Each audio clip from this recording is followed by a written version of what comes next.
Of the Climate Emergency and Sustainability Committee on this, the 27th of November, and welcome to the vast crowds that we have here today.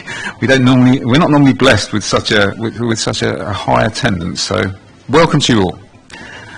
Okay, so just one more thing, as David is modelling perfectly. If people come up at their item to where David is, we're trying to emulate Westminster here. I mean, this is a scrutiny panel. That's what they do. There's a horseshoe and a hot seat, essentially. So come to the hot seat when your time is nigh, as it were. Okay. So I'd like to welcome Duncan Hounsell, who has joined this committee for the foreseeable future, and also in his absence, I'd like to welcome Hal McPhee, who's also joining for the next meeting. And we have Ruth with us this morning, who is substituting for Anna, and I think we have a couple of apologies. I'll just do the emergency evacuation as well. When the continuous alarm bell sounds, you must evacuate the building by one of the designated exits and proceed to the named assembly point. Designated exits are signposted. Arrangements are in place for the safe evacuation of disabled people. In terms of apologies for absence, apologies from Councillor Anna Box, who's been substituted by Councillor Ruth Malloy. Apologies from Councillor Grant Johnson and Councillor Alex Beaumont. Okay, thank you very much, Michaela. Declarations of interest. Does anyone wish to declare particular interest in any of these? No? Okay, thank you. And we move on to urgent business by the Chair, of which there is none. So we now move on to public statements, and as David is ready and able, I'm sure, we'll see David Redwell first. Yeah, in your own time, David. Thank you. So, David Redwell, South West Transport Network. I'm the passenger and the quality representative of the bus improvement panel for the West Midlands Mirror Combined Authority and North Somerset Council, whereas I put the passenger input into the Bus Service Improvement Plan Board. So we've got a concern. There's an allocation of 900 million from central government over the next 3 years for buses. The allocation to each individual unitary authority or mayoral authority or county council in England has still not been allocated exactly. That's the allocation from June. The Bus Service Improvement Bus Service Act number 2 is now an act. It's been an act now for about 15 days. That puts duties on WECA, not this council, or Bristol, or South Gloucestershire, and to some degree with North Somerset jointly, to provide supported bus services, to make sure that bus services serve hospitals, schools, colleges, shopping centres, areas of importance to communities, and that this should be done in conjunction with the bus operators. In this situation, it's Stagecoach, First Group, and the Bath Bus Company, and also Big Lemon and Eurotaxi are the main contractors in this area. But we still have a situation where the supported bus network, the contracts for which run out in March, 31st of March 2026, are the tendered services that are effectively funded by Bath and North East Somerset, Bristol City Council, South Gloucestershire, and some cross-border stuff with North Somerset. There's also contributions from Somerset, Wiltshire and Gloucestershire. The concern is that we have a levy that's frozen. If we freeze the levy, the cost of running buses has gone up, the cost of paying the staff has gone up by 6%, as we had an industrial action situation, which has now been resolved. And the levy needs to go up. It needs to be about £15 million from the 4 unitary authorities. So, if you're to maintain the bus network, and we have the transport plan for Bath, which I welcome, with bus lanes, walking and cycling, and comments have to be in by the end of the week. We also have the Bristol-Bath corridor study, of which consultation is still ongoing to the 2nd December, between Keynsham, Brislington, Bristol and Bath and Salford. But all those studies rely on a bus service, or they rely on Metro West as far as Keynsham Station, and maybe in the future Salford. But they rely on a bus service. And without the public funding, 60% of all funding, if you want to get people out of their cars on public transport, ease climate emergency, then you use the public transport. Can you bring your comments to a close, please? So the main issue today is when you're looking at the budget, along with North Somerset joining next year, and maybe getting some precept powers to precept directly from the Mayor, we need to address the issue of funding. And that is a serious issue for Mayor Helen Goodwin. It's the same issue that Bristol City Council is grappling with South Gloucestershire and North Somerset. So I urge you today, when you're doing your budget work, to talk to the Deputy Mayor, Kevin Guy, and the Mayor about how we fund the public bus services into 2026. Otherwise, we'll be pulling them off the road again. Thank you. Thank you, David. We're lucky enough to have Mark Elliott here, who's here on another issue, and he is the gentleman who puts the budget together. So you're a lucky man that he's actually here. Does anyone have any factual questions for David?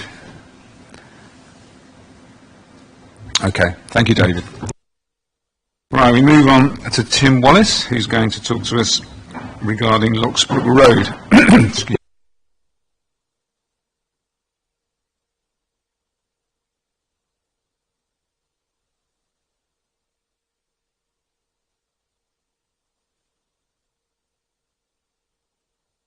Okay, you've got 3 minutes. It'll start from when you start speaking. Okay, thanks. I've lodged a written submission, which apparently has been distributed already.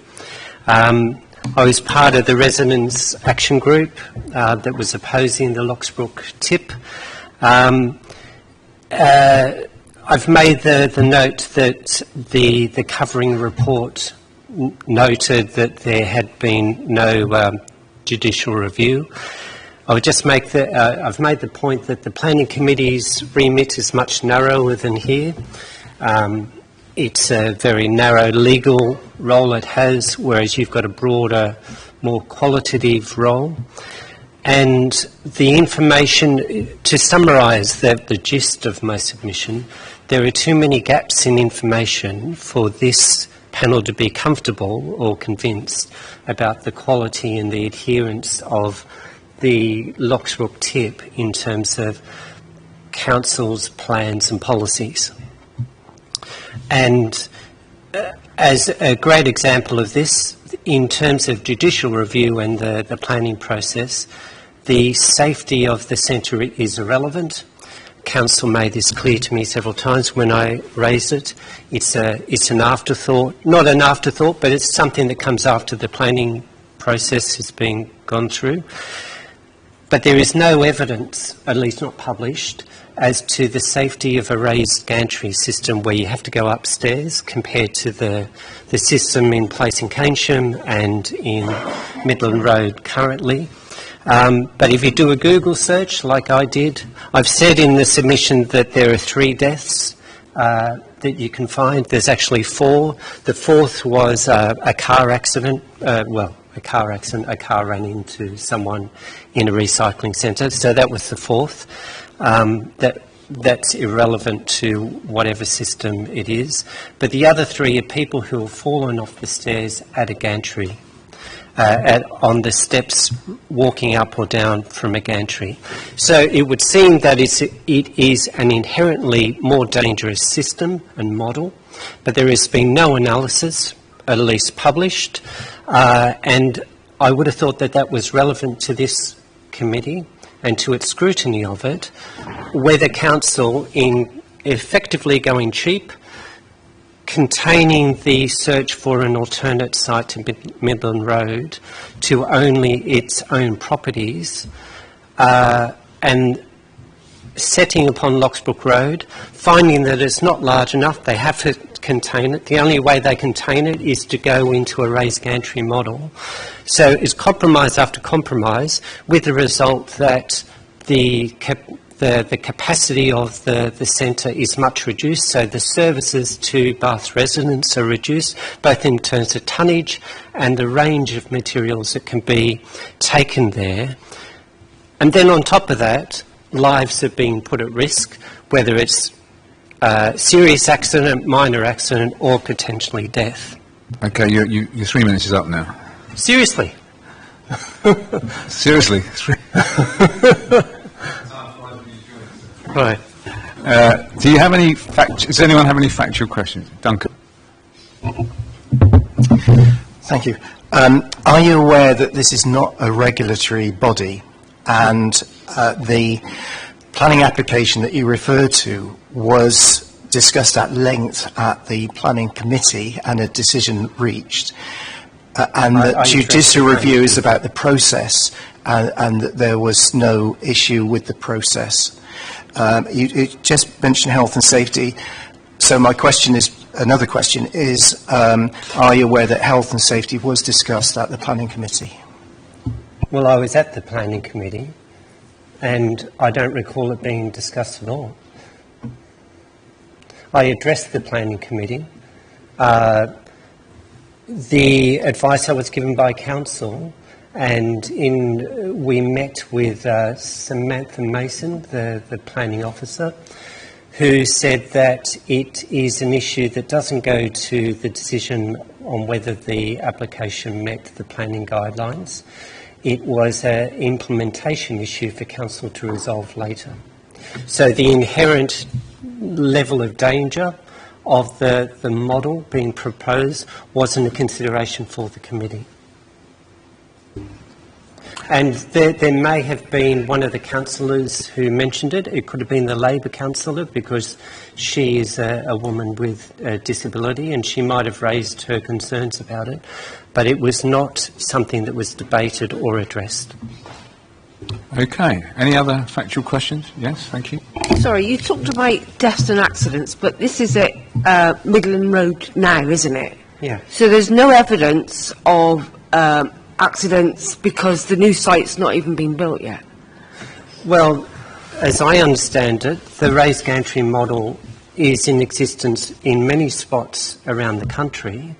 There would be data available to council to find out whether there is a higher rates of incidents. Yeah. I would imagine that council has records incidents at any of its sites in terms of occupational health and safety, or just health and safety. So that data would be available from other councils to look at whether there is a pattern of higher rates of incidents of injury and accident in a raised gantry model compared to, say, Midland Road, which is a split level flat. That information is available, but has it been gathered? Has it been analysed? Has it been presented to this committee? Certainly hasn't been made public anyway. It may have done, we don't know. Any other factual questions? Okay, so your comments will go to the relevant cabinet member. You'll probably get a response from him as well. Can I just make one final comment very briefly? I've included some photos of a traffic congestion on Locksbrook Road. I live on Locksbrook Road, 75 metres from the proposed site. I work from home one day a week. I looked out the window and the traffic was banked up to Upper Bristol Road, which blocks the main thoroughfare.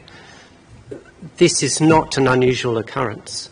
I only work from home one day a week. I probably see it every day that I'm home. Okay, thank you. We have had another statement from Steve Rockcliffe. Now, it is the policy of all scrutiny panels that we don't read out such statements. However, that statement will go to the relevant cabinet member, and that statement will be answered in that way. He couldn't be here today, so that's essentially all we can do with that statement. So we now move on to the minutes. I think we've sorted your issues out, Ruth. So are there any other comments about the minutes? And do we have a proposer for accepting the minutes? Thank you, John. And a seconder, thank you, Karen. Okay, those in favour of accepting the minutes, please raise your hands. Okay, those against, abstentions. Okay, right. So we move on to cabinet member updates. Now, we had a discussion before the start of the meeting about the difficulties of cabinet member updates when we have different cabinet members coming to each meeting. So unless the Cabinet members present wish to make a comment about any update they choose at this point, then we will then move on to the substantive items. So, do either of you wish to make a comment on current updates for your work? No. Okay, so we'll move on then to the next item, item 9, which is Bath Recycling Centre and Locksbrook Road refurbish projects. Quite disappointed that the gentleman who was here a minute ago talking about that very thing seems to have left, but obviously it's up to him. Okay, so welcome, Mark. The floor, as they say, is yours. Thank you. And thanks for the opportunity to present this update on the Bath Recycling Centre and the refurbishment of Locksbrook Road Transport Depot. This is obviously a significant project for Bath and North East Somerset, not only because of its operational importance, but because of its alignment with our climate emergency commitments, our housing delivery ambitions, and our pledge to deliver community value. The current recycling centre at Midland Road has served residents well for many years, but as part of our wider regeneration plans, that site will close in 2026 to enable the delivery of much needed housing. The Midland Road development will provide 176 new homes, including at least 39 for social rent and 5 for shared ownership. The scheme is financially supported by Homes England funding. This is a critical step in addressing housing need in Bath, and it reflects our commitment to sustainable growth and inclusive communities. To unlock that housing development, we must therefore relocate our recycling facility for Bath. We committed to Bath residents that they would not at any point be left without a recycling centre, and since 2019 the Council has investigated over 50 sites before settling on the Locksbrook site.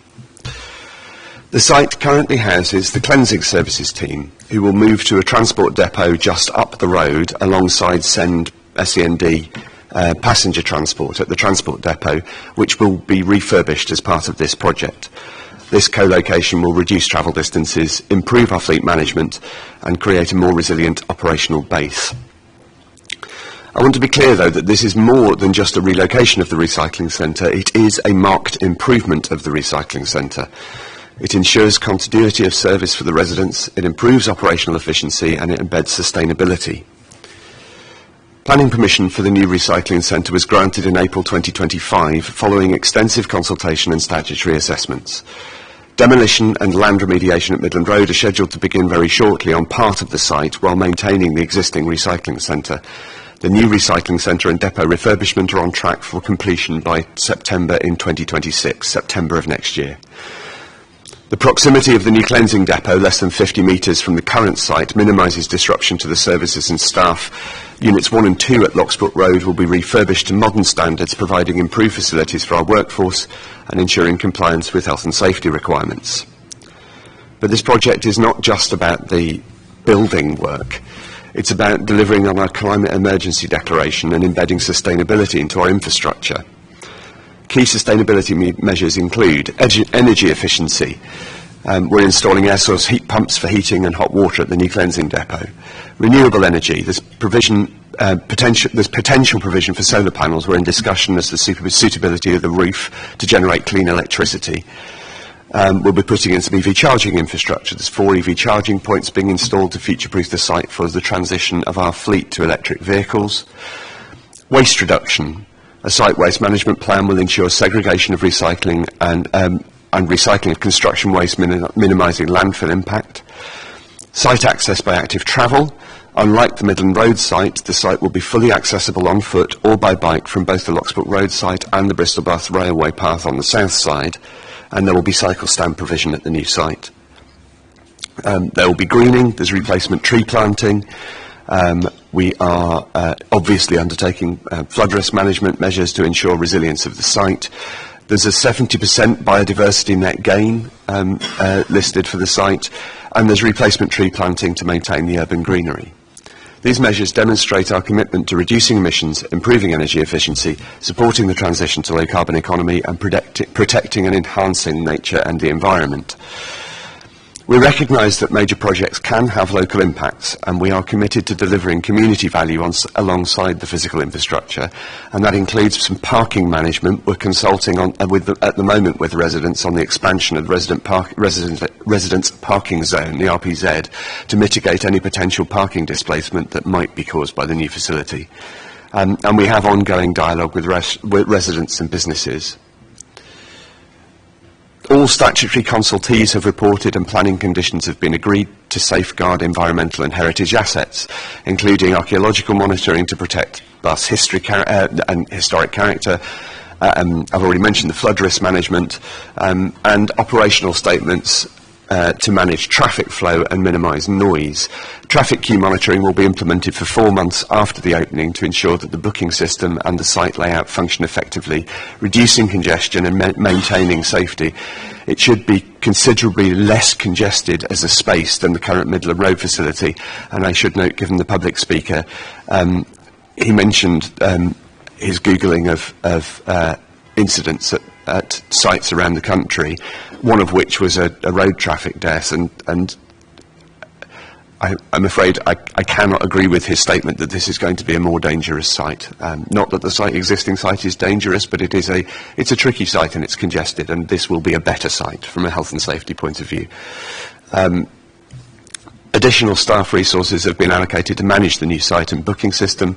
Risk assessments have been completed in line with council guidance, covering health and safety, environmental compliance and operational continuity. Bath has a strong recycling record with a 60.5% recycling rate in 24-25. The new centre will help maintain and hopefully improve this performance by accepting most items currently handled at Midland Road, with hazardous waste managed at the state-of-the-art facility just down the road from here in Keynsham. In summary, this project is about more than relocating a recycling centre. It's about delivering housing, modernising infrastructure, reducing carbon emissions and generally providing a better, more sustainable facility. It reflects our commitment to sustainability, operational excellence and community engagement. I invite the panel to note the updates that are provided as per the report, and I'm happy to take any questions. Thank you, Mark. Very well timed, brief. So I'll get to questions, and Saskia has a question. Thank you, Chair. Thank you for the update. I've got a question on the Environment Agency permission needed. So how long can the determination stage of the flood risk activity permit take? And if this permission would result in a delay, what would be the consequences for the development of housing on the Midland Road site? We don't think it will get delayed. I believe, I don't want to give you the wrong answer. Can I come back to you on the exact timing? But I know officers have assured me that the timing is, that they're not expecting the timing of that permission to delay the September start. We will begin the demolition works on the Midland Road site anyway, without disrupting the current site, and so that's a phased implementation. So it shouldn't delay the housing development even if it did slip by a very small amount. And I say we're not expecting any kind of significant slips. So at the moment we're confident that September next year looks like a good deliverable date. Duncan? Just a bit of detail. Thank you for your statement, which I thought was very clear. Issue has been raised about safety. Am I right in saying that there would always be sufficient, more than enough, Baines staff on site to help anybody that needed help with disposing of their rubbish? Yes, absolutely. There is. The site is going to be well staffed. People will be on hand to help, and we will obviously comply with all the required health and safety requirements. Requirements are always required. Sorry, tautology. I mean, we obviously will not do anything that endangers the health and safety of residents. Obviously. John? Thank you, Chair. Thank you for your update. Both of the written statements point out that the range of items which can be brought to the new facility is substantially less.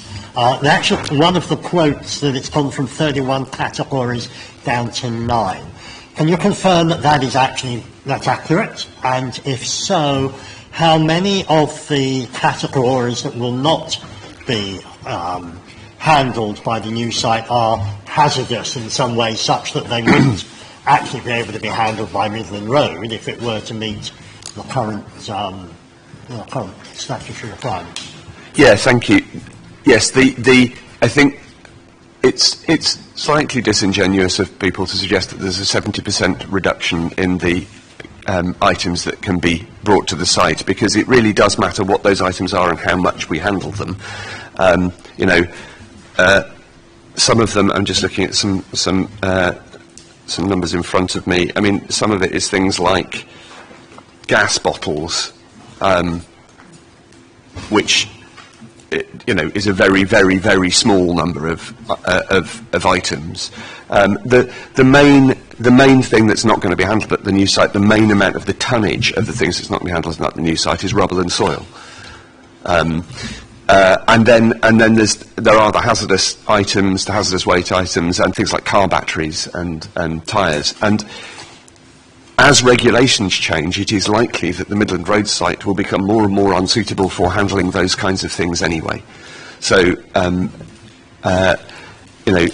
as from a tonnage point of view, about 80% of the tonnage of items that are taken to the current Midland Road site can be taken to the new site. I mean, I could go into some detail of some things, but it is not right to characterise it as being 70% of things aren't going to be able to be taken, because some of those things are things that hardly anybody takes. Thank you for clarifying that. I've got a follow-up question to this. So I think electrical items are not small electrical items, but do remember that those can go in your green box. They're curbside recycled. Large electrical items are still on the list. Okay. Yeah, so if you've got small electrical items, you can recycle those by putting them in your green box wrapped up. I'm just thinking about, I know that the collection, large items recycling collection is quite expensive, and I guess I'm thinking, how are you mitigating the kind of smaller list to avoid people having to either drive to Keynsham, which obviously we don't want people from Bath now all to drive to Keynsham if they could previously go to Bath, or we don't want to, people who don't own a car, what do they do now when they could previously cycle, for example, or walk to the Midland Road site, but if they can no longer dispose of it there? Well, okay, so I say the small electrical items you can put in your green box anyway. Large electrical items will still be recycled at the new site. From the walking and cycling point of view, this is a much better site. To be able to actually walk and cycle to it, the access is way better. There are times that, walking into the current Midland Road site is not easy, and there are times when we have to just stop people doing it because of movements of heavy vehicles. So yeah, your ability to walk and cycle to this new site will be much better, and I say whilst we're not taking small electrical items there, those are curbside recyclable, and we will be accepting large electrical items at the new site. Okay, John? Thank you, Chair. I have a question about congestion on the roads immediately around the site. So there will be monitoring of the traffic queuing and congestion for 4 months, as you say. What would happen if it turned out that monitoring showed there was a serious issue of congestion on the road? The initial lever to pull is to change the booking system. I think the plan at the moment is to book 14 visits per 15-minute slot. There are that should provide that there are 11 parking spaces and 5 waiting bays inside the facility, which is, again, it's a much less congested facility than the Midland Road site, so that all of those cars can be well inside the site. And I think our average visit is 10 minutes, so if you do the maths, that should work out fine. If it turns out it doesn't work out fine and there is traffic, then we can adjust the booking slots. But would that have an adverse impact on the total capacity that could be handled? I mean, which at the moment we're saying is 80%. It would, but not hugely, because you'd presumably be doing it for peak times. It's a sort of, you wouldn't be reducing all of the slots right down. So I mean, you'd be spreading it out. Yeah. So I mean, it's one of those things where you can't. It's a difficult question to answer because you don't know the specific problem that we're speculating might exist, and I think we're not expecting any problems. We think that we've set the booking system so that the visits will be handled perfectly easily within the site. Marvellous, thank you. Okay, we've got Karen and then we've got Saskia. So booking system at Mr Norton works really very well. The queuing now back onto Radstock Road doesn't exist anymore. The Mr Norton one closes 1 day a week because they find they don't need it open for 6 days a week. Is there any plans to restrict the opening times of the Locksbrook one? I mean, I don't think we've completely finalised the programme, but I mean, the opening times of the recycling facilities are always open for discussion and change over time. So, I mean, I can't make a commitment now that we'll never change the opening times, because we do. We do it quite regularly. Saskia. Thank you. Concerns have been raised about road safety issues on the junction with Upper Bristol Road, Locksbrook Road, because of, added traffic, and it's already a very dangerous place. So how are these being addressed, if at all, as part of the plans? I'm aware that there is some road work going on there. I'm going to have to come back to you, though. I can't remember the detail, so I'll have to come back to you. And that's two things I said I'd come back to you on, which I haven't taken a note of, so just give me a second.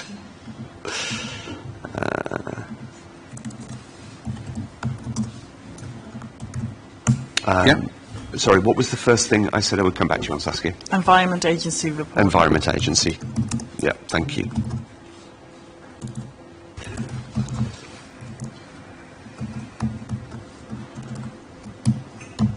Yeah. Yeah, thank you for the update. No, my question was also around the road safety issue of the junction. I can't find the bit now, but I noted that traffic emerging from the recycling centre will be redirected to the Lower Bristol Road, so not along Locksbrook Road. Not through the Locksbrook estate, yeah. Going out that way, but actually accessing it, you could come. So is the implication then that when you arrive there, you could be coming from the other direction? The implication is absolutely that the main entry and exit point will be onto the... Only, so Locksbrook Road and, for example, Barspar University and other businesses won't be affected then, because all the traffic will be coming in and out. No, absolutely. The aim is to keep the traffic coming in and out of that on that short stretch of road. Right. Absolutely. And I wasn't actually. I'm a reserve member of the planning committee. I wasn't present when that application was discussed, but I do understand that there were some changes to that junction. So I can't remember what they are. That's all. Yeah. But so that's reassuring. Okay. Thank you. Right. Okay. I've got one question for you, Mark, and that's to do with Tim Wallace's comments. He, at the end of his response to Duncan's question, he asked about. He said he was struggling with traffic banking outside his house, and he worked from home 1 day a week. Would you envisage that traffic would be less once the Midland Road side the Locksbrook Road side is opened? Without understanding the specifics of the circumstance he's talking about, I can't comment. I don't know where he lives. I don't know. I mean, he said he lives on Locksbrook Road, but I don't know where. And I don't know. I would need to engage on to see. I mean, we are not expecting this to cause any significant traffic issues, but obviously we're not. Otherwise, we'd be trying to mitigate. We are putting things in place to mitigate them. So I think, but I can't comment on the speaker's specific circumstances because I. You'd say he lives 75 metres from the site, but that's which direction exactly? It's not I don't know. Clear. No, fair comment. The only other thing I'd like to say is I'd like to congratulate you on your 70% biodiversal net gain. That's a it's substantial impressive, figure. yeah. So well done on that. Yeah. And if there's nothing from anybody else, I will bring this item to a close. Thank you. Yeah. Okay. Thank you very much, Mark, for your clarity and your brevity. Well done.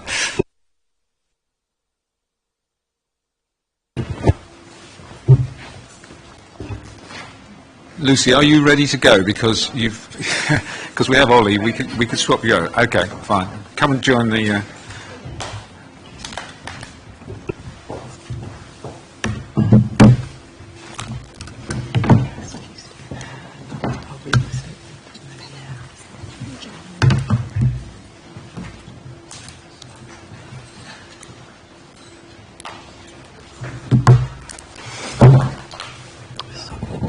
So we have some slides, which we're working on. I'm just so I'm going to join the call, and then I'll. Is that right? I'm getting the tech.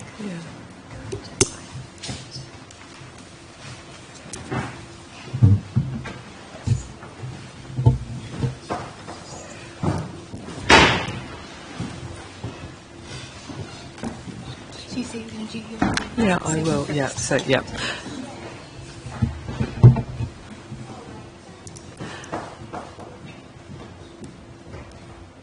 Andy, so I'll make us start with my statement while we're getting the slides up. Yeah, of course. The slides have been shared with panel members if you want to look at it on your screen. So when you're ready, Lisa. Yeah.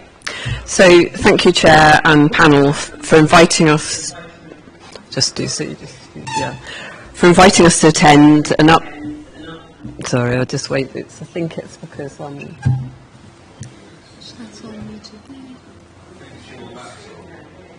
So I've muted the call. Do you want to try again? I've just muted the call. Okay. Is that working? Yeah, I think that's better. Okay. Thank you, Chair and panel, for inviting us to attend and update you on our progress with the School Streets programme. I have with me today Cara Mazzetti, our project manager, who's leading on delivering this programme, and I would like to thank the team for preparing the comprehensive report for today's panel, which is in front of you. I'd like to take a few minutes to set out the context to our work to deliver these much-wanted school streets in Baines, and Cara is going to present in more detail the actual schemes and our timeline to delivery. We would very much welcome the panel's comments and contributions on our plans. I'm going to focus on the process of selecting the schools and the budget challenges. For those at home listening in, school streets are streets outside school where measures are put in place to restrict motor vehicle access during drop-off and pick-up times, typically for just 30 minutes to about an hour.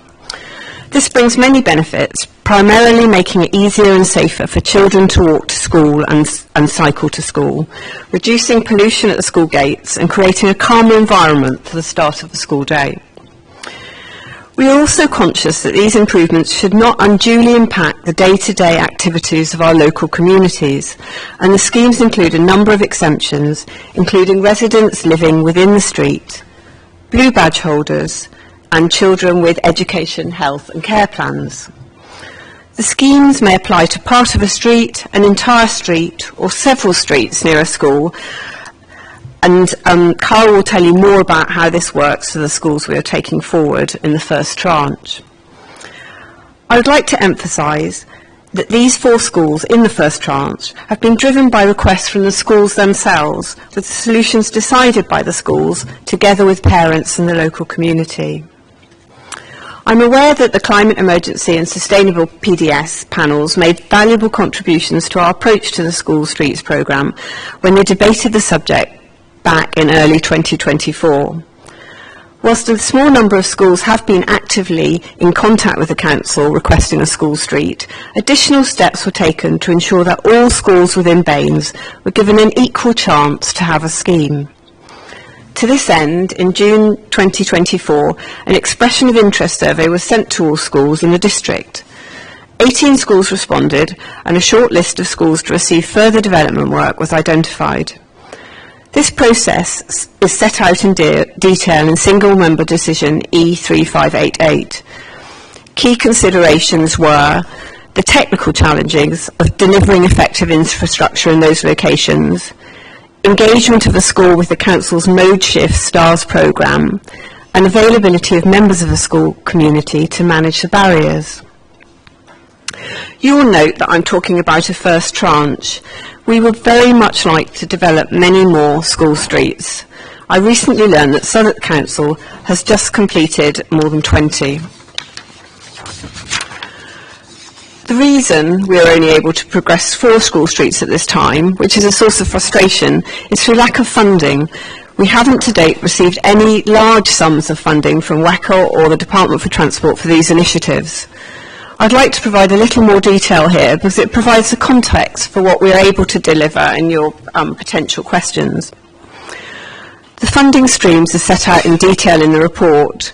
The Newbridge School Street is funded through a separate Livable Neighbourhoods funding stream, but essentially the budget for the other 3 streets is based on just 3 funding sources. A capital allocation of £250,000 from our Clean Air Zone reserves, a sum of £89,000 negotiated as a growth item for specific high priority items for our administration in last year's budget, simply due to a late unexpected small movement in our government's funding settlement last year. And finally, a recent allocation of active travel funding of £75,000 from WECA.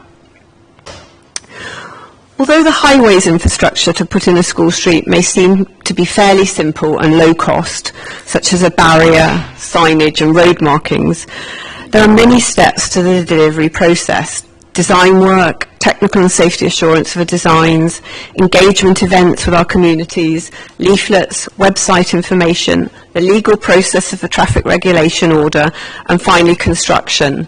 There is also a budget put aside for monitoring the effectiveness of these interventions after they're in place, which is very important.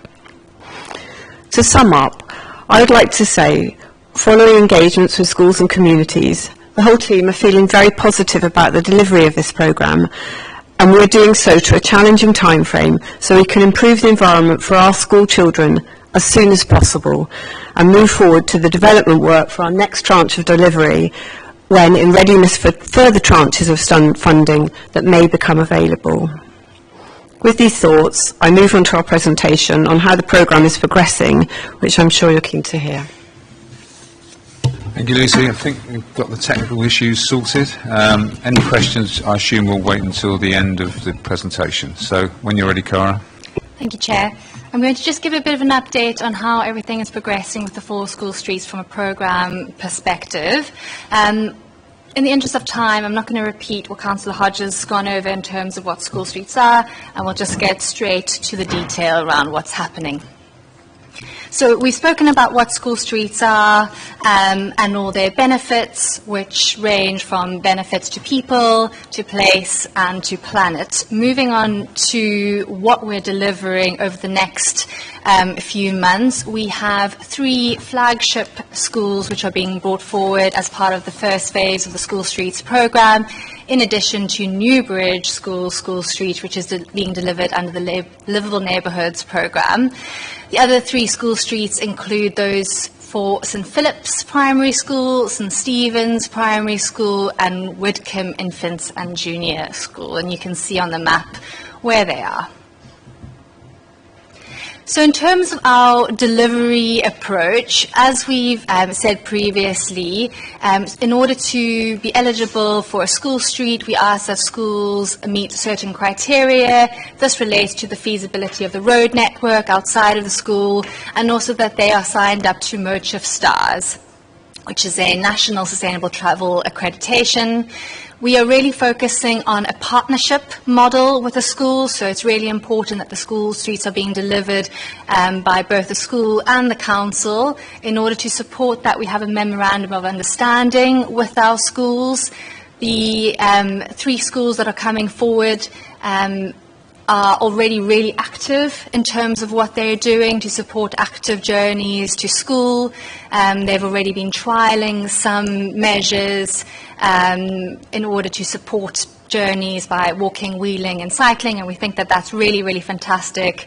They're really supportive, they're really positive, and they're really committed to making these schemes a success.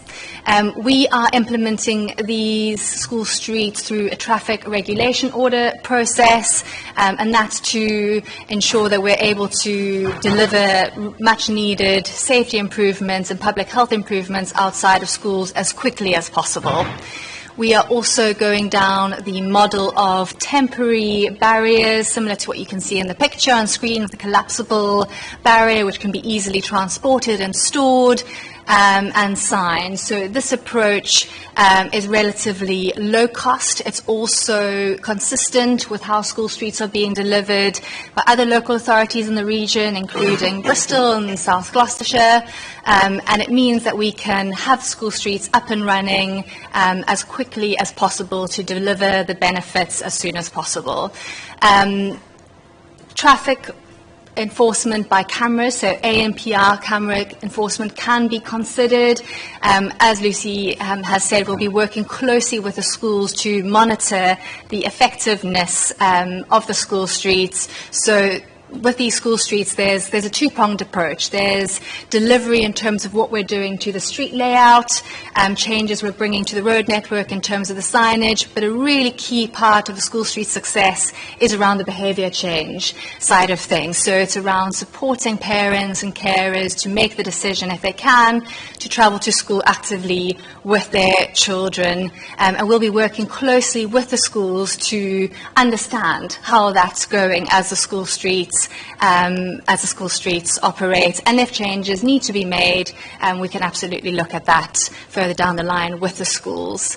In terms of exemptions, so as this is the Council's first phase of school streets, we're doing a lot of hard work to set up the exemption and permit policies with officers. Typically, school streets have exemptions for emergency services, residents living on the street, blue badge holders, and pupils with EHCPs. However, our approach, as I've said, because it's a partnership approach, is that we're really working with the schools to understand their unique characteristics and the needs of the communities around them, and we'll tailor the exemptions to the schools.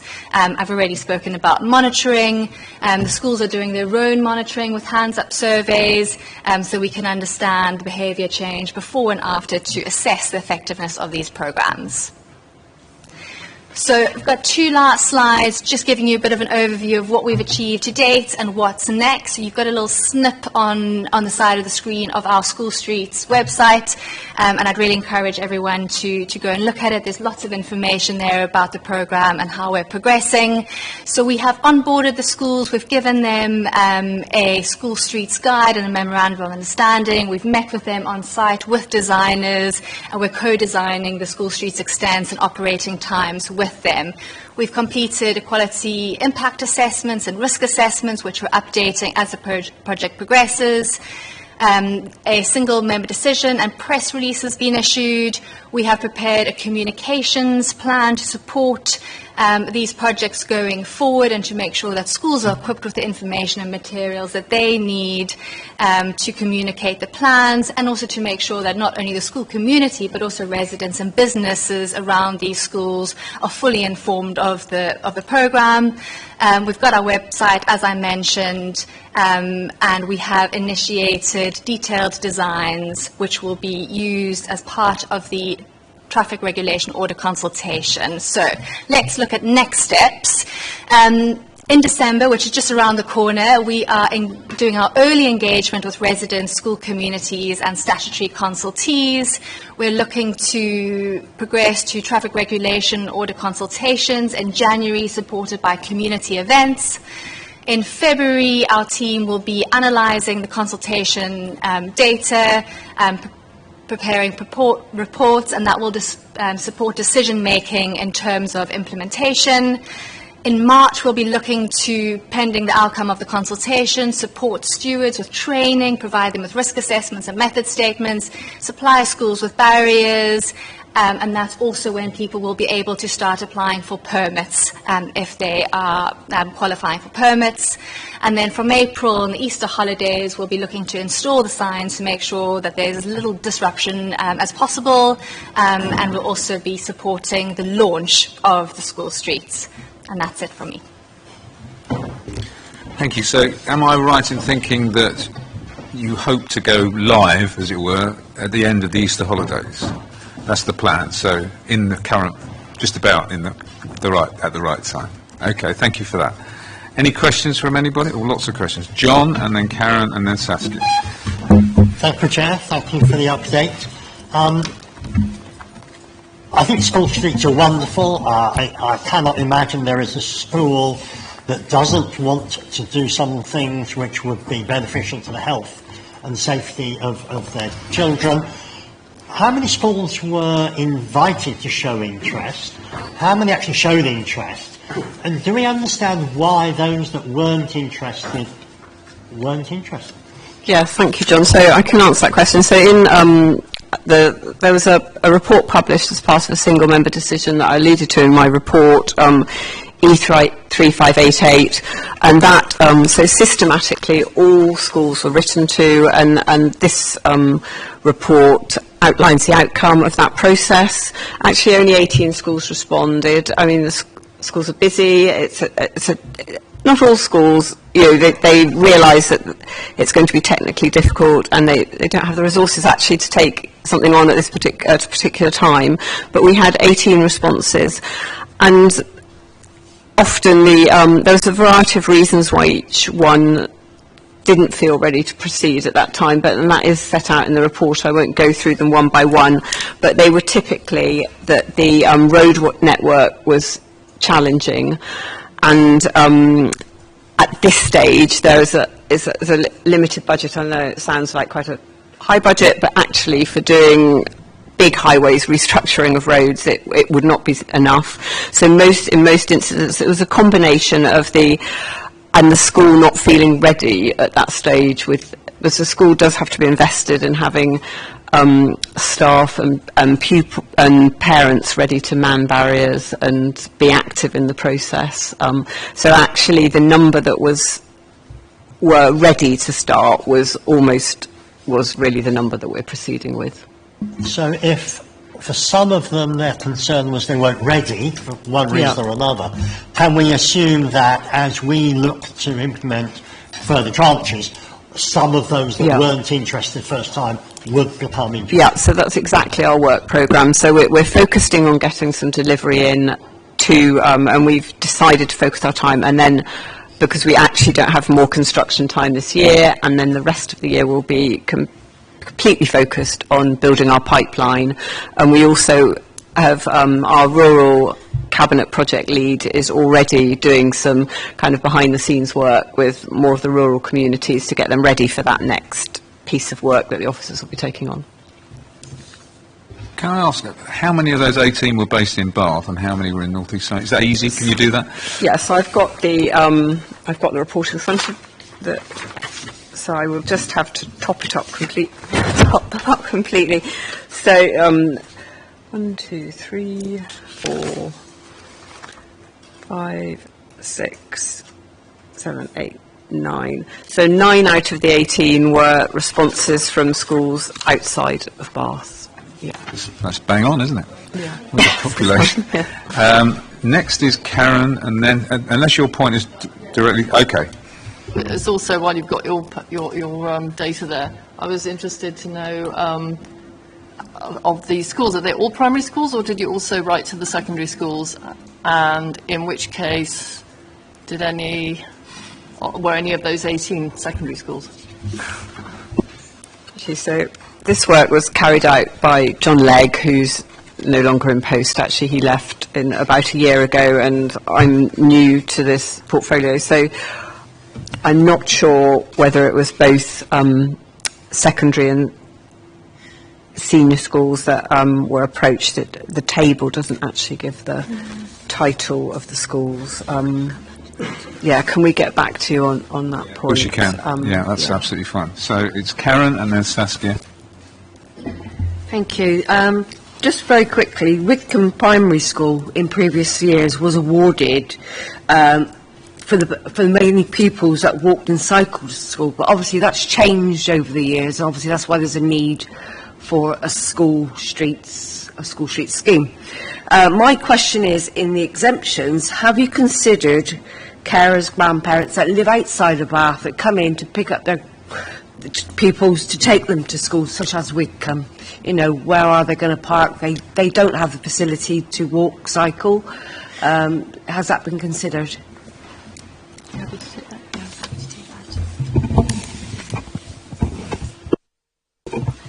So as part of the exemption approach, as I say, we're working with each school to understand their specific needs. So there are a few options available for schools in that situation. So first and foremost, schools will typically be given a set number of individual circumstances type permits that they're able to issue depending on specific needs. So it might be a situation as the one that's been mentioned. It might be that a student has a short-term injury and they, just for a short period of time, they need an exemption in order to be dropped off at the school gates. So that would probably be the primary mechanism. In addition, obviously, if the driver had a blue badge, that wouldn't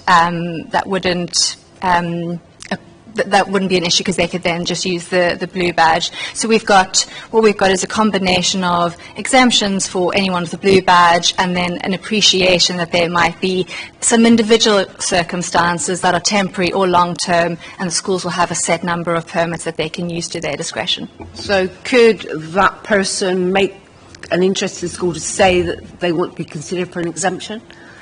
Yes, yeah. So that would need to be a conversation with the school, and it could be staff as well. It just depends on what the situation is. Okay, Saskia. I have a couple of questions on school streets, but first I wanted to ask, so why is this report coming to our panel when this decision has already been approved 2 weeks ago? And there's another item on this agenda that is actually the same, so I guess my question is, why are we not scrutinising it earlier? I know that this item has come to this panel earlier, but I guess now the decision has been taken, and it's really nice that we're getting an update, but I guess my question is, what is the point of us discussing it after the decision has been taken? Well, you've answered your own question a bit. We did discuss it earlier, so we did have the opportunity to input the situation, and we also, I suspect, managed to get some money in the budget, which means that it's possible to do this, because obviously money drives a lot of this stuff, and so that's the case. It's always difficult to get the right sequence of time regarding when the decision is coming to the panel, and given the way the decisions are made and cabinets and getting the papers ready, it's not ideal, but I don't think this panel has many objections to school streets anyway, so it is as it is, and I don't think it's actually that bad, if I'm honest. That's my view anyway.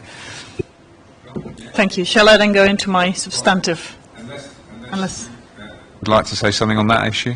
No, I mean, I agree with what has been said. I think we've followed the process that was recommended, and this is simply the acknowledgement of the school streets that fell out of that process, and then sharing with you our work that we're, at this stage, our work to delivery, and welcoming your comments on that approach.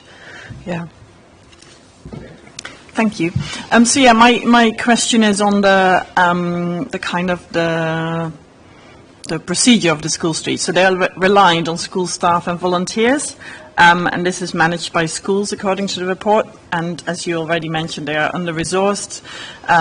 So I guess the schools will need to manage a rota with 20 slots per week, and these will need to be filled by parents, carers, grandparents who can spare an hour before or after school to marshal barriers. And I understand that this is sometimes, as the report says, is a preferred delivery model. I understand that this might be the case for in the first instance, but I do not believe it is sustainable. So a camera-enforced system, ANPR, is proven to be far more effective and has been implemented successfully in many other local authorities. And research from Mums for Lungs showed that they break even in 2 years or less. So I guess my question in terms of the funding is, if we would run ANPR ones, then they would self-fund potentially new school streets, while at the moment we risk them being not sustainable and then not having any funding to move forward. Yeah, thank you. Thank you. I'm just thinking about the number of slots you mentioned, 20, so it's 5 days a week and one in the morning and the afternoon, so I think it would be 10. Oh, for 2 people. Okay, 20 for 2 people. So the question of the ANPR, and thank you for mentioning it. I mean, at a recent York active travel conference, I wasn't able to attend, but someone brought to my attention a paper about the benefits of ANPR, and Can you clarify what ANPR is, please? Automatic number plate recognition. So it's camera enforcement, really, of the scheme, with penalties. We do have people Yes, watching sorry, this. yeah. It's Sorry for their about that. benefit, Yeah, really. camera enforcement with a penalty process afterwards. And I think it is something we would like to aspire to, but there's no getting away from the fact there's a bigger resource involved, and we felt really with our first schemes, getting experience, seeing what worked, it just made sense not to delay. Actually, we don't have the funding to implement that. So I've been honest with you, we have, as administration, have had to, pump prime this funding, add in more to make it work, to deliver this small number of school streets, and we don't have the funding for ANPR at the moment, but we will absolutely, after the, are going to be looking at the model and how we can bring it in and how we can attract more funding for that. Okay, thank you, everybody. Duncan, you'll go, and then John after that. Thank you. Right, I just want to explore a bit more about the funding. It says in one of the paragraphs, the council's approved 250,000 from the Clean Air Zone revenue funding. Just starting off with that, Bath is a clean air zone, but if it delivers on the targets for a sufficient number of years, the clean air zone has to be terminated, come to an end. So that funding is not particularly secure, I would argue. It also talks about 87,000 one-off funding in one financial year, and then a fund coming through 75,000 from the West of England. So the funding sounds a bit tenuous for this. I can see it might be enough to have some pilots that might be successful. Where would the funding come from for broadening out this scheme across the area? So thank you, Duncan, for raising those points. Actually, unfortunately, there's a discrepancy between the use of revenue in the opening paragraph and later on. My understanding is that the 250,000 was earmarked from the CAS reserve fund, so and that reserve is all allocated now, but 250,000 of it was allocated for us to develop this programme. So it's a capital programme of putting things in to enable the school streets on the highway. So there isn't, the infrastructure will be put in, and then there isn't more funding required. So it's not a revenue stream really, it's capital funding, and the 89,000 that went in from last year's budget is a one-off payment to implement the schemes, as is the WECA grant that we weren't actually expecting in advance. That was announced quite late, but there isn't further funding, as we know, at this time. Right, so in fact you've answered my question, that there's enough here to pump prime this project, but there's no funding earmarked at the moment for expanding the project. That's correct, as far as I understand, but we're hoping that, there's the mayor, the WECA mayor has just set out their transport vision, what the next tranche of funding, the TCR funding, will be used on. There's active travel elements to that. We've been, so we're waiting to see how that plays out. Can I ask Yes. one more question? One more question. Oh, sorry. do you want to add? I was just going to add, I think it's why a cost-effective approach is really important at this stage. If there is uncertainty around funding, it makes sense to deliver the schemes in the most cost-effective way. Thank you. Right, another question on a different point. Thinking of the local primary school where I live, it's on a residential road, and I imagine that the difficulty of a school street there would be that the residences that are sort of trapped within the street, they will need to get their cars out to head off to wherever. So is it the case that these particular schools, that the locations are quite unusual in that houses aren't being trapped within the street? Yes, I'll pass to Cara for the details, but that's exactly it. I mean, that was some of the challenges with the ones on the list, that we couldn't identify how it actually worked, and these schools specifically, there is a route, and I'll just hand that over. So there are some schools such as St Stephen's, which has no parking and no other properties on that stretch of the street. Where we do have schools with other residential or business properties on the streets, the exemptions that we are considering includes, first and foremost, exemptions for residents. So the idea is that residents and businesses with properties on those streets won't be punished or negatively impacted by the schemes. Typically they really benefit because they often feel the pressure of the school run in any case. And then a secondary exemption that can be considered is one that allows any vehicles that are already parked in the zone to be able to exit the zone if they need to during operating hours.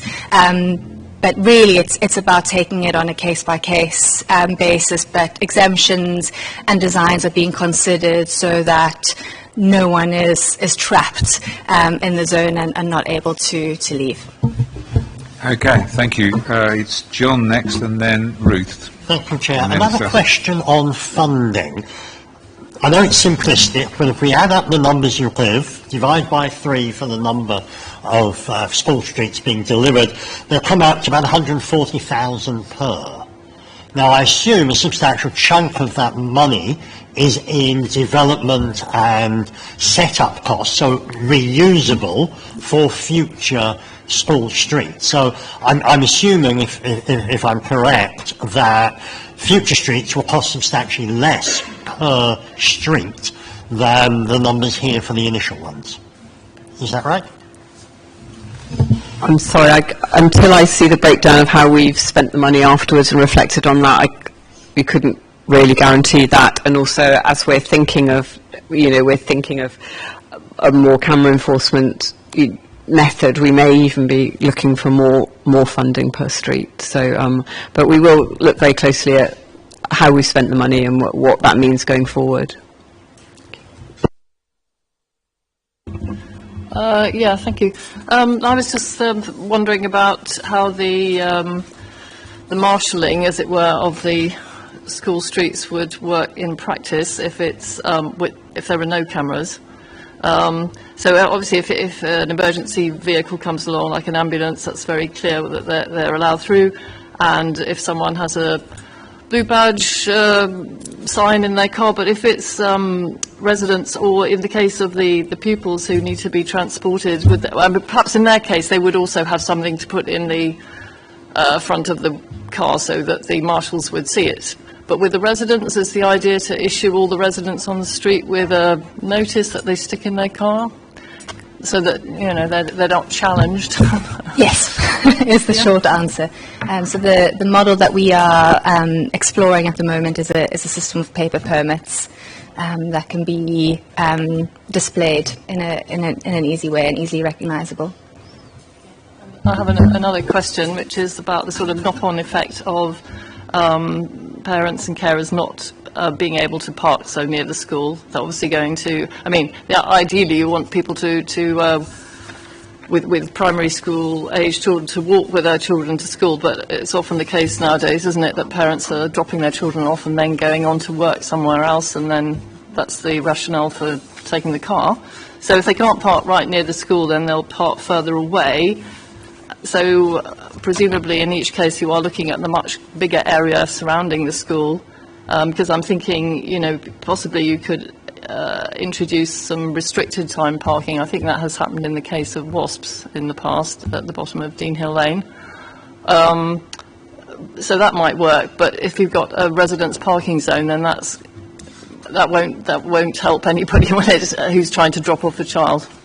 So I'm just thinking about, you know, the ripple effect and how big an area you're looking at in each case. Thanks. Yes, so thank you, Ruth. I am aware that the officers in their planning are looking at the impacts on the surrounding streets, and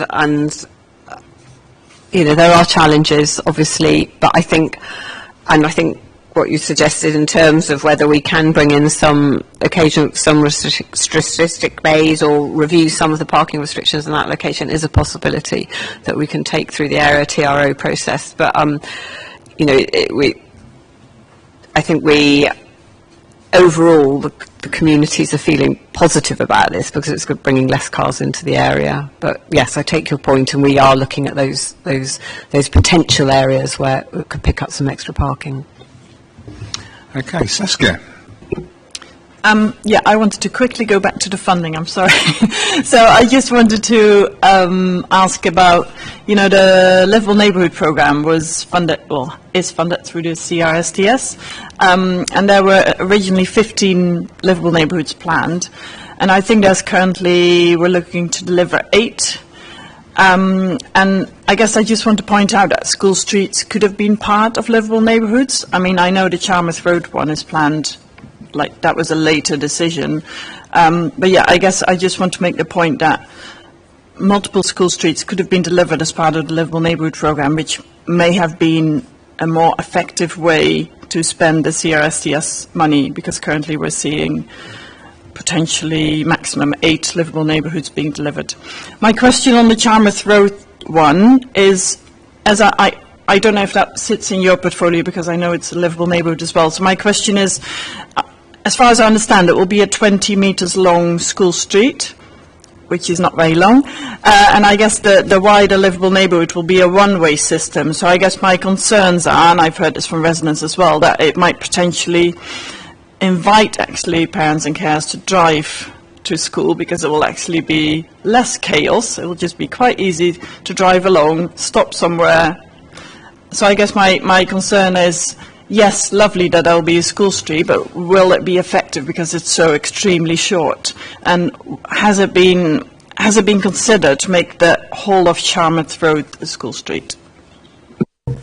So I'll ask Cara to reply. There's a considerable amount of thought and engagement has gone into the Newbridge School Street. I know the school and parents are feeling very positive about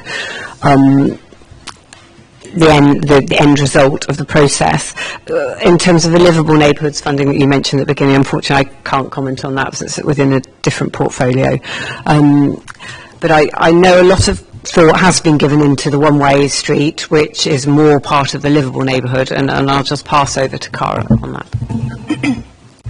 Sure. So I think there's a few questions there. I'll take the question about whether it was ever considered to extend the proposed school street for Newbridge further along Charmouth Road. It was. The reason why that proposal was felt to be less feasible than the proposal that's now on the table is because it would mean that we would be asking stewards to be marshalling the barriers at the junction with the main road. So the school had particular concerns about doing that. In some instances, there are some people that need to make a journey to school by car, and it was also felt that if that's the case, there might be some people parking up on Newbridge Road, on that main road, which was felt to be less safe than the alternative. Of course, school streets are designed to encourage active travel as much as possible, and we think that by making it, even slightly less convenient to do a drop-off at school, that helps to support that behaviour shift. But it's not the only it's not the only function of a school street. One of the primary aims of a school street is also to improve the safety right outside of school gates. What we've heard from Newbridge School is that they're willing to try anything to make it safer outside of their school gates. They've experienced, they've witnessed near misses outside of their school gates, and their feeling is that by reducing the interaction between vehicles potentially and children outside of school gates, that there's a lot to be gained in terms of child safety. Does that answer the questions? I can't remember if there were any more. So I'd just like to make a further point that we shouldn't lose sight of the fact that the schools that have been taking forward have asked for these interventions year after year for the last 3 to 4 years. We're delivering it now because we really have only now been able to pull the finance and resource together. Quite challenging circumstances. And I think it's all kind of credit to the team that even with a tight timeline, we're taking a very nuanced approach. It's not imposing something. There's a lot of discussion, a lot of engagement, and really trying to get into the detail and deliver the best scheme. And overall, we feel we're getting there, and it will be positive in all those locations. Okay, thank you very much, Lucy. And the question is, it's an exciting thing, very innovative and helpful. I mean, who wouldn't want to make schools safer at the entrance to where they're coming in and out? It would be crazy not to be in favour of that. I think I'd like to invite you back, probably in the autumn, when you've had a term doing it, because we can then, some of the questions that have been raised will probably be easier to answer at that time. But well done. I think it's a really encouraging step forward by the council to achieve, well, 4 effectively school streets in this financial year. So thank you for coming. Yeah. Thank you. We'd be delighted to bring that data back, which we'll look at. Thank you.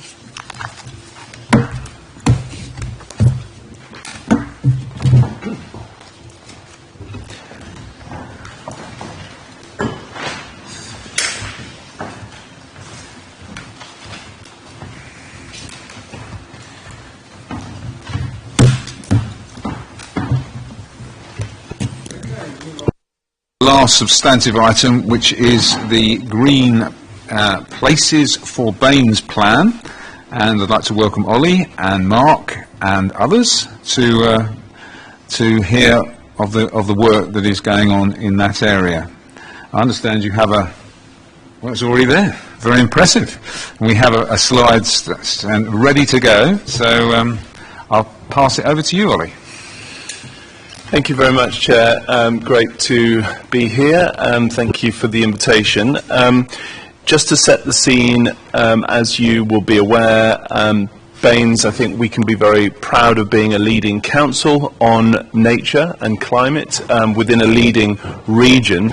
And so today we're going to go through the Greener Places plan, which brings together many different strands of our work across green infrastructure and nature.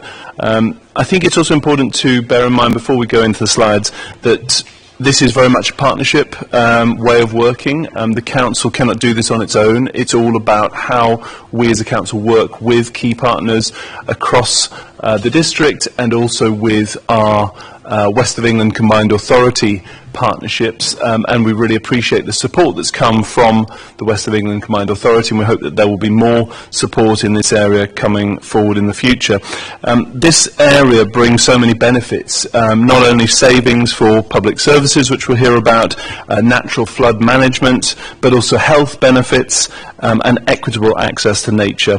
And crucially, we'll also see how it links across to other main policies like the local plan, which is coming up, and the climate and nature strategy, which is being revised as well.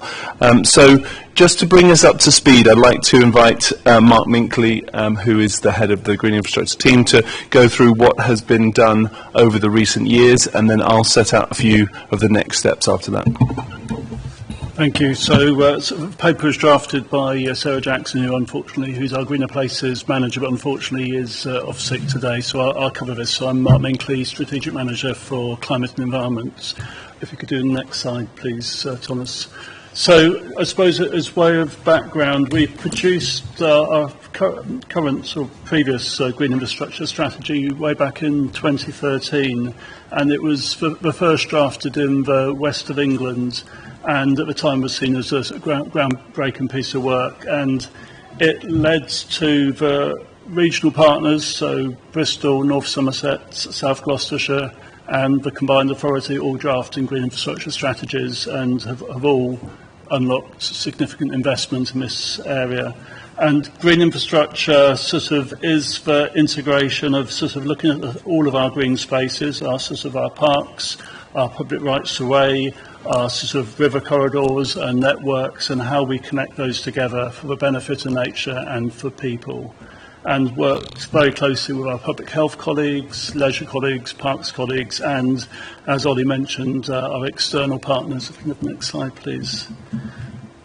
So what this has really helped us develop is really robust delivery partnerships. So we've got the National Trust, the universities, the Cotswolds, Natural England, Avon Wildlife Trust. There's a whole raft of, sort of organisations who've come together. And we've brought these down into place-based programmes. So this originally started with, back in 2013, when the Council had produced a World Heritage Set-in SPD, so to look at sort of the green spaces which surround the city of Bath and how we protect those. And that created the Bathscape bid, which went into National Heritage Lottery Fund and secured sort of 2.1 million of lottery funding, which created a really strong partnership. There's 13 partners who've been working together on that. So the council is leading on some of it on our own land, but also working with partners who are delivering it on their own. If I can have the next slide, please, Thomas. So you'll see from this map that Bathscape is in the top corner. And that's, for, as I say, was a landscape-led approach using the World Heritage Site set-in. That gave confidence through partners to then develop a programme which looked at the Somer Valley. And we brought together a number of partners, including the town councils, parishes, and other NGOs, and developed a funding bid which became the Somer Valley Rediscovered. And then also we looked to the west of the district at the River Chew catchment from Keynsham, where we currently sit. The River Chew runs, through Keynsham Memorial Park and joins the Avon, but looking at the foothills of the Mendips, through the lake and to as I say, into Keynsham. If I can have the next slide, please. So with those three areas, we've developed a series of partnerships: Bathscape, Somer Valley Rediscovered, and Chew Valley Reconnected, and also the Water Space Partnership, which focuses primarily on the River Avon and the K&A Canal. And through those partnerships, we've sort of delivered significantly ourselves, but also is unlocked funding for our partner organisations to deliver. So I'm just going to go through very quickly a series of these projects to bring you up to speed before we then move into how the strategy will take us forward from 25 onwards.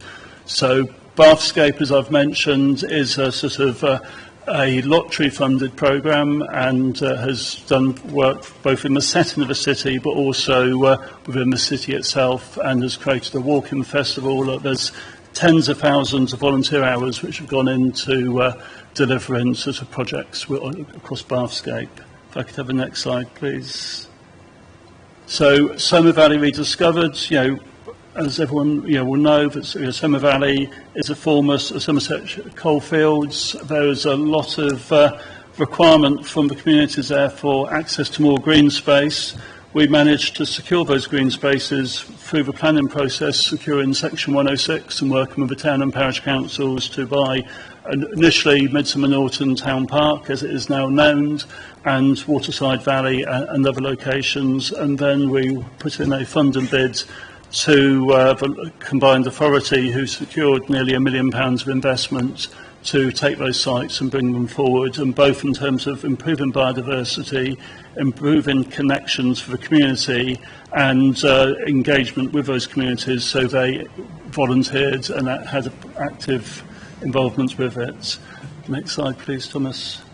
and Chew Valley Reconnected. So we had a programme which covered the north sides of Chew Valley Lake, and it created a recreational trail so more people could access the wonderful sort of Chew Valley Lake, but also looked at the wider catchments. And we've now got a really active partnership with an independent chair, and we've got Bristol Avon Rivers Trust and Avon Wildlife Trust and the Western Forest working really closely with us in terms of, and Avon Needs Trees, in terms of afforestation which can provide natural flood benefits, management benefits, and looking at how to improve the connections so that people can safely travel to this wonderful location by foot or by cycle. If we could move to the next slide, please. And then within the city, we've got Bath River Line. This is looking at the river which runs through the city from, it's considered to be a 10-kilometre linear park now, from Bath Eastern all the way to Newbridge. And we're working with a national trust who've Baines has provided Bath Hampton Meadows. That was a land transfer to the national trust. They're currently underway with a significant tree planting scheme and land management scheme there for nature. And then within the city itself, there's been improvements both to access to the sites to make it more accessible to our communities, but also nature improvements. Next slide, please, Thomas. And Water Space Connected, and this takes us either east of Bath Eastern or west of Newbridge, looking at the Avon corridor as a whole and improving it for nature. And we've had fantastic interventions with beavers are now populating the river. We've got otters, so there's a lot of really positive, good news stories. And I think I'm passing back to you now, Ollie, if that's okay. Thank you, Mark. Thanks for that excellent overview. My laptop has died, but I'm just going to look at the notes here. So when we now look forward, we have been bringing people together to plan ahead, to set out a new framework and a new pathway for the next 10 years so that we can build on those partnerships that have already been delivered and continue to widen out on those partnerships. So this is very much the beginning of that next journey, and that's why we're here today to work with you to think through what that next journey looks like. So if we go to the next slide, please. The key areas, if you think about the purpose and the priorities, so we want to make sure that across the council we improve policies, also practice. So this is not just about one team. This is really across all the teams in the council. This is about internal council estate, but also about partnership working. So it's really bringing those policies together across a range of different areas. We want to make sure that we build the evidence base to inform further decision making, to reduce inequalities, which I mentioned at the start, to increase greening in our urban context and in neighbourhoods, and continue that leading role that I mentioned at the start around green infrastructure, both within Baines and with partners across the region. Next slide. I think this slide is quite a useful one. I won't read everything that's on it, but it tries to summarise many of those different partnerships that you've been hearing about. I think Mark's very clearly set out that this has been and it continues to be done in partnership with many, many different key anchor institutions, parishes, local areas, as well as the larger partners like the West of England Combined Authority. So it can only be delivered in partnership, and I think we really value the strength of those partnerships, and that's something we'll be building on. I was at the Bathscape conference recently in the Guildhall, and it was very clear the warmth and the strength of the partnerships that we saw at that conference. Next slide, please. So this has been the process so far.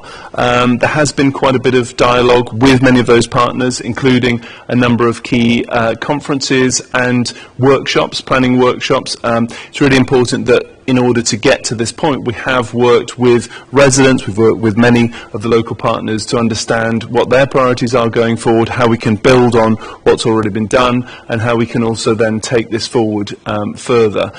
It's gone through these steps, and again, we can always discuss those again if we need to. Next slide, please.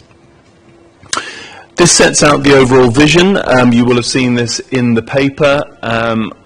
I don't think I need to repeat it, but it is about highlighting the green infrastructure and the many benefits that it brings in terms of social, economic and environmental benefits. Next slide. This one in particular I think is worthwhile emphasising, and hopefully you will have seen this in the larger report.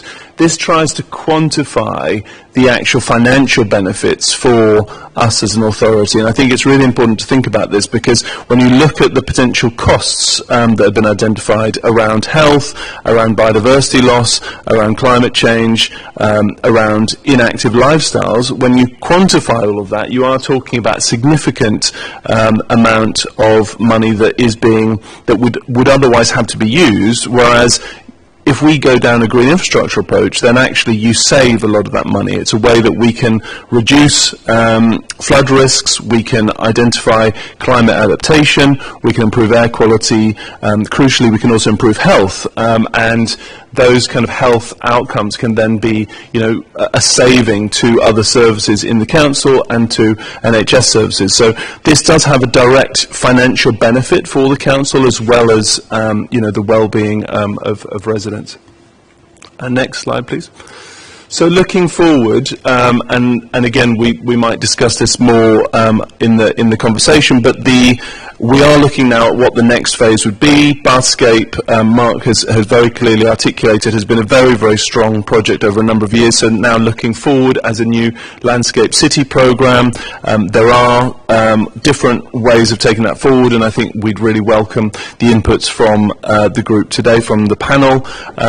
Looking at the Bath River line, what's the next phase on that? How do we enhance river access further and continue to connect those green spaces?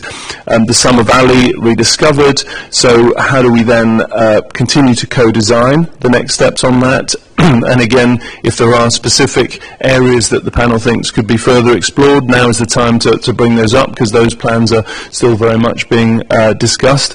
And the Chew Valley, and of course the Chew Valley reaching down here to Keynsham where we are today, making those connections across the whole catchment, I think is going to be really crucial.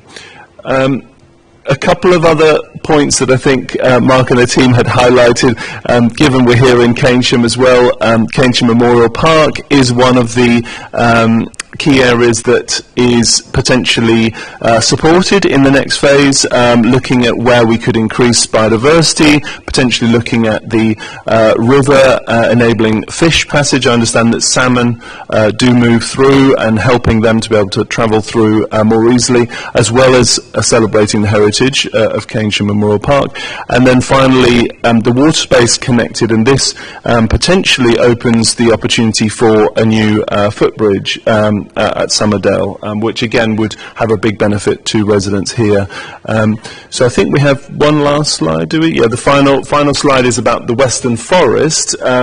This is obviously a much bigger scope. It's one of those landscape level investments, and this has come from central government, significant investment. It's not one single forest. I think people sort of say, oh, well, does this mean there'll be one massive forest? It's actually a number of different sites across the Baines area. So it includes the Lower Chew Forest, it includes the Great Avon Wood, and several other sites like that, which are going to be intensively looking at planting and volunteering over this coming season. So I'm sure if anyone's interested to volunteer and help to do some of that planting, that would be very welcome. And I've been out there myself, and I think there's some really great potential to expand on the forest cover. And then to conclude, there's also, there's one more area, which is, again, at the very start I mentioned that this policy, or this area of green infrastructure, doesn't stand on its own. It ties in very closely with many of the other key areas that the council is developing, particularly the local plan, because we want to see biodiversity net gain and nature recovery built in to any new planning and any new spatial strategies. So it's really essential that we link this, and we'd encourage anyone who's also on the planning committee to continue to raise the importance of biodiversity net gain. And now the very last slide, and that ties in again with planning. So this will be one of the key things that we have raised and the team has raised as part of the local plan is making sure that that nature recovery is built in. So I think that's it from us. Thank you very much for the opportunity, and happy to take questions. Thank you, Ollie. Thank you, Mark. Very comprehensive, thorough, as always. Saskia. Thank you. I've got a question about play spaces. So, in the report, and not the cover report, but the plan, distance to an area of play areas are mentioned, but I guess I want to bring up that they may not be the best measure of children's opportunity for outside play. So in terms of children's access to green and playable spaces, it seems more important that children can travel safely and independently to it. So, for example, a park right across a busy main road with no safe crossing is less accessible for children than one a bit further away along quiet streets. And equally, quantity of space is probably less important than quality. So the plan speaks about the surface and the surface area and the distance to it. But if a space doesn't feel safe and clean and well maintained, it's obviously far less suitable or usable for children and young people. So it's very good to see the minimum space standards and the distance for young people and children.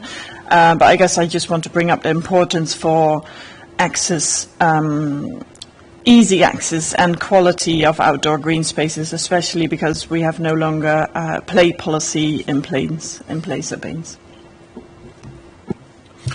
Absolutely agree. I think that's a very good point, Saskia, and I think it's something that ties in with the earlier conversation about the school streets, how people actually are able to access green spaces. You could argue that the Sydney Road livable neighbourhood does make it much easier now, for example, to access Sydney Gardens and the play area there, and there are 2 schools nearby, and so young people can now get to that park, and I think that's the kind of thing that we'd like to see more of. I don't know, Mark, if you'd like to add. I totally agree. I think it's a really important point. I think often, there is the provision of green space, but to get access to it across a sort of busy highway, which means it's inaccessible. So as part of the work, we're looking at those barriers to access, but then again, the quality provision, I think having a high quality environment, ideally with sort of natural surveillance, because if it's high quality, it attracts people, which means there's natural surveillance, which means it feels a safer place. So I think all those things integrate together, but yeah, I totally agree. Okay, well, this is an opportunity for me to speak, which makes a change. I've noticed Duncan and also Saskia. Thank you for coming, and thank you also for pointing out this is the beginning of the process, because I have some reservations about where we are. I'm not sure this is a question more than a comment. In Keynsham, for example, we've had over 1,000 houses built on our green belt since 2011. Most of those houses were built towards the top of Charlton Road, and there's a woodland area there which has received no support at all, despite the huge housing. So if you're looking at other projects which could be beneficial to the community, I would suggest that was one.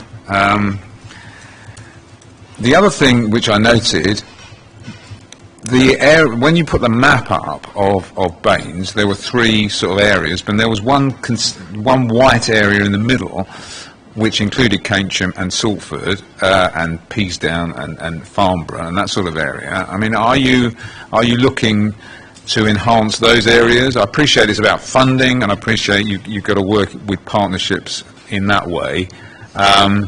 And while I'm here, I'll ask another question, and it's about the green flags, because in the report you talk about green flag parks. Now, I'm not 100% sure what benefit you get for having a green flag in your park, apart from the joy of flying it.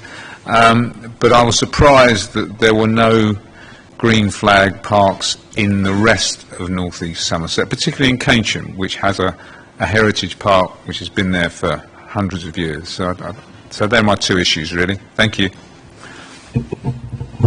Thank you, Chair. I think what I would start by saying is that when you do look at that map, the vast majority of the Baines area does have some access, and I think, you know, there has been an attempt through this process to bring in as many different parts of the district as possible.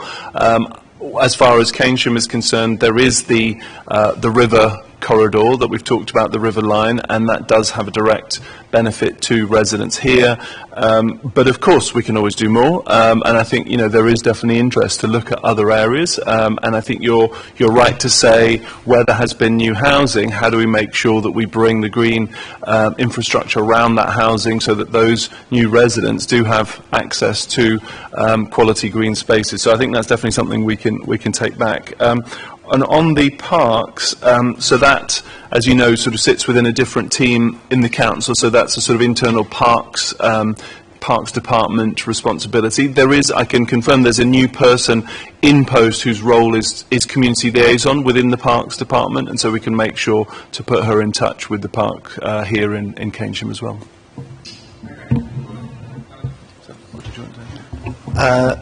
Thank you. In fact, actually, some of the points you've raised, and they've been answered, so I won't dwell too much. Just to say that I think this is an excellent report. Thank you very much. It sets us up nicely for the next 10 years. I agree with the comments Councillor Waite has made that we've got to make sure that everyone gets access to the benefits of this. We're conscious of the local plan. The draft local plan will come forward in about May. Whatever happens, it's bound to produce a sort of change in the centre of gravity of Baines, in that there will be in the future more people living in North East Somerset than living in Bath. And so it's very important, as the policy develops, that it actually the policy reflects that. And just because I can't resist talking about my ward, as you may know, the parish council and others have been pressing for landscape designation for the whole of the south of Salford, because that's where so many people in Salford go for their recreation and exercise. And Di Shepherd of the council has come out, and I know she's producing a report. So just to sum up, just some reassurance that this is the beginning, that you will be looking right across North East Somerset in the next 10 years, and well done for a good start.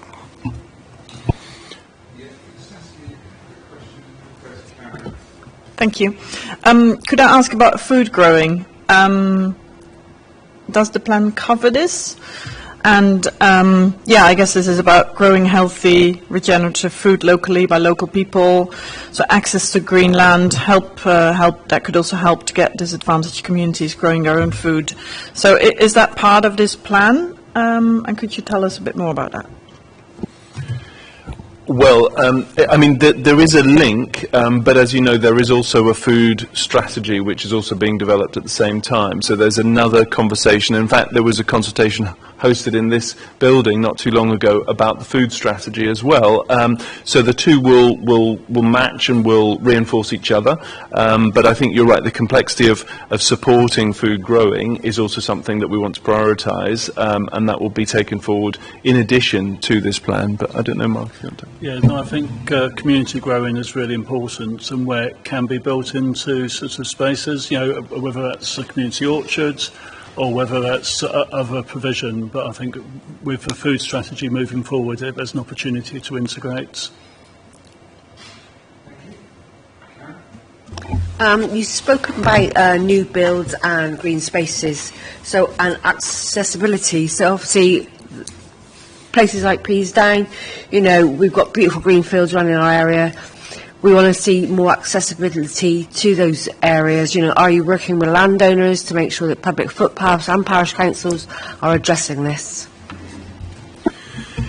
Yes, so I mean, again, I think it's really important, as you say, to make sure that where there is new build happening, where there are new housing developments, that those then link closely with access to green space. Absolutely, it's something that we would intend to then link with the local plan.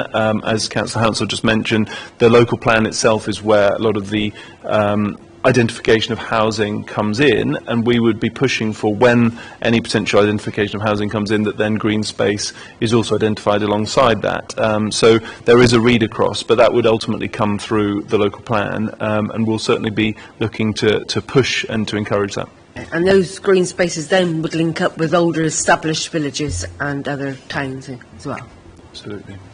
If I might just add, I think an example in the Somer Valley, so in Radstock, Westfield and Midsummer Norton, we've managed to use the planning system, so Section 106 plan obligations to secure land, and then we've managed to top that up with WECA, sort of combined authority funding, to actually engage with those communities, both new communities and existing communities, to manage those sites, so which has developed community cohesion as well as provided biodiversity and access, and I think we can do the same with other development coming forward. So we're currently looking at local plan strategic sites and looking at the green space requirements and looking at how we can help facilitate that. So those are green, thriving locations for people to move into, which benefit both the existing communities and the new communities.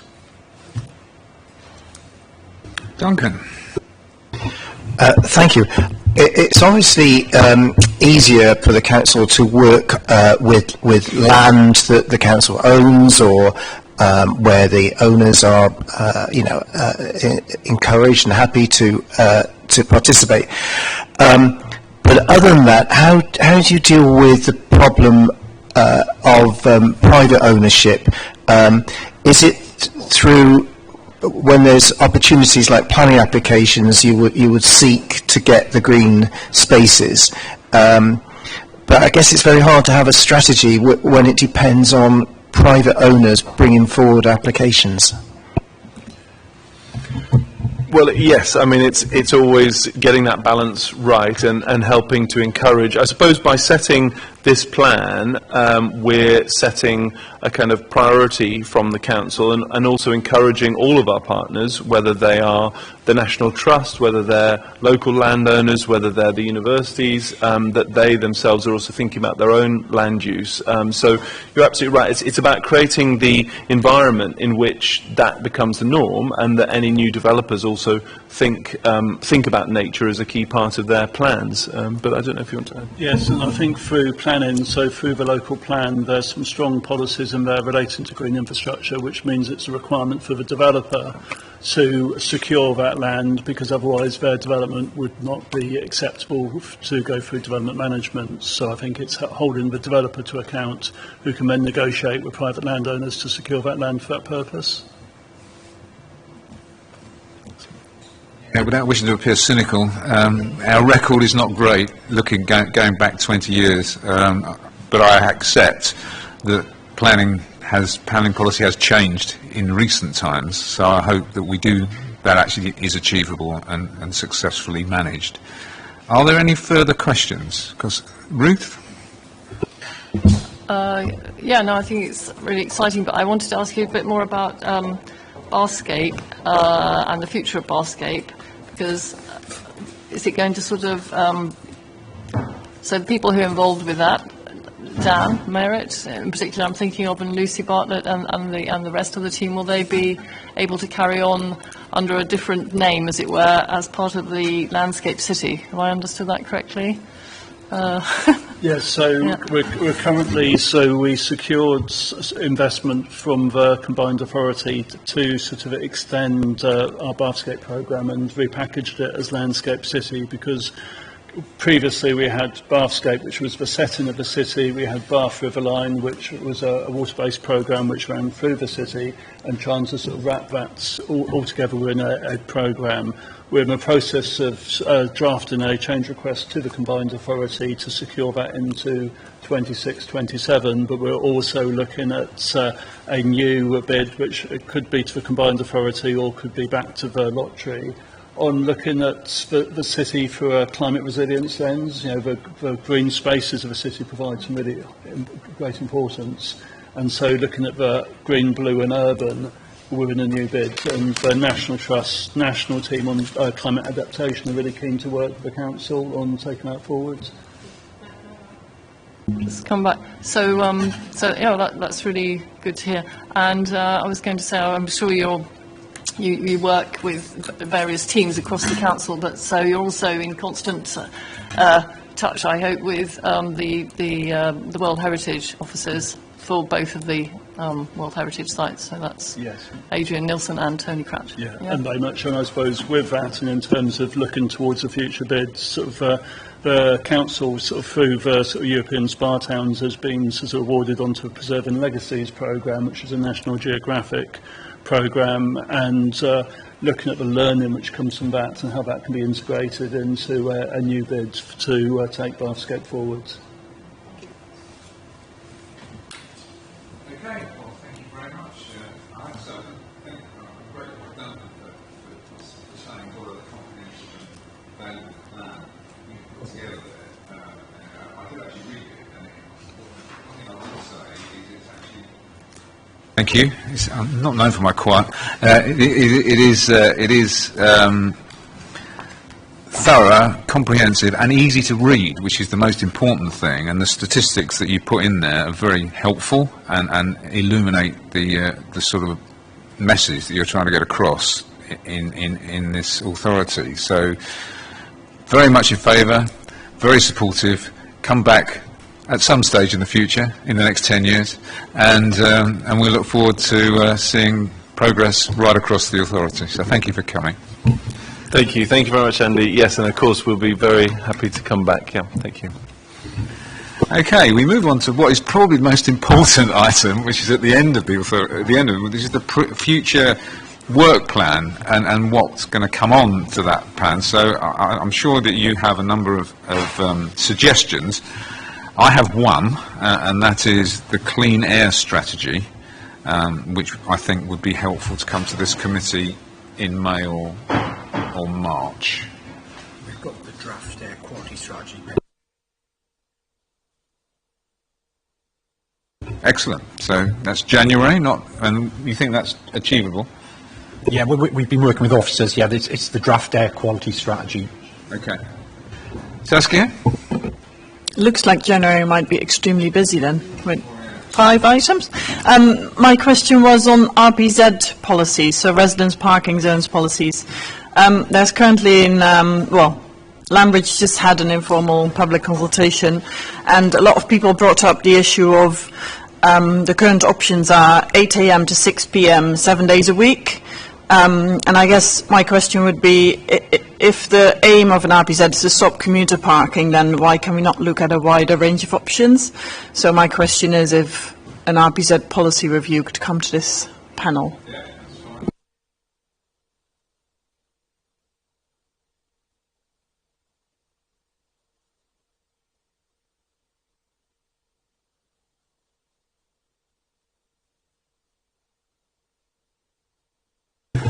We had a commitment in October for a local plan options report update from the Chief Planning Officer, and when Richard and Dayon and Louise Morris came along. We've also, January would be the time where we consider the budget proposals relevant to this panel, so that'll be an element on the agenda. Draft air quality strategy, and there's a couple of reports that we've got tentatively penciled in, but they're not firmed up yet, so I wouldn't share at this point. Okay.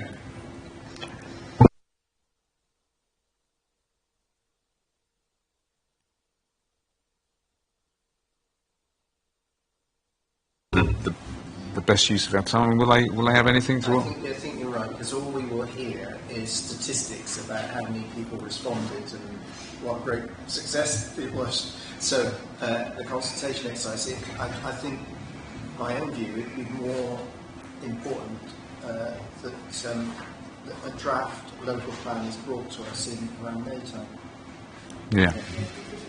Special planning, special meeting on the 16th of December to look at the results of the consultation. So again, I think there's still a lot of work to be done.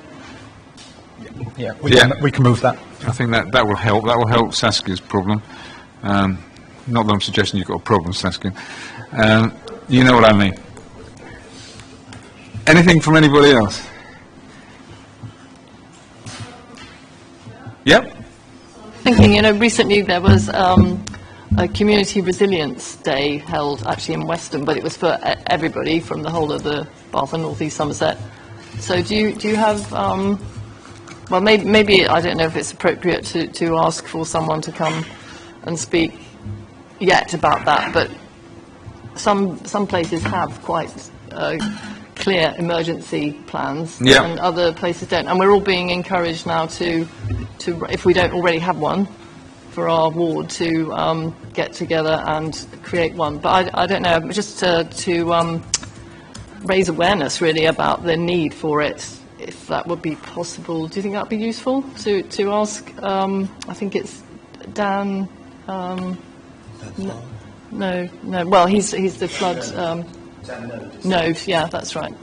And Lucy Dyball. Yeah, it's certainly something to consider. I mean, it's slightly different in North East Somerset because we have parishes and town councils, and they may well, I mean, speaking from Cambridge Town Council's position, they sort of have one.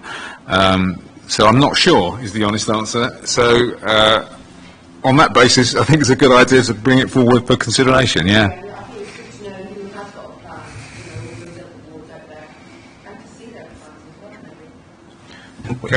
We've got an item penciled in on flood risk management in March, so there's a nice link there in terms of lessons learned following the winter. So you don't want to go too early because we're still in the winter season with gritting and the like and flood risk, but I think that sort of fits nicely then if we do sort of like an emergency planning flood risk theme meeting in March.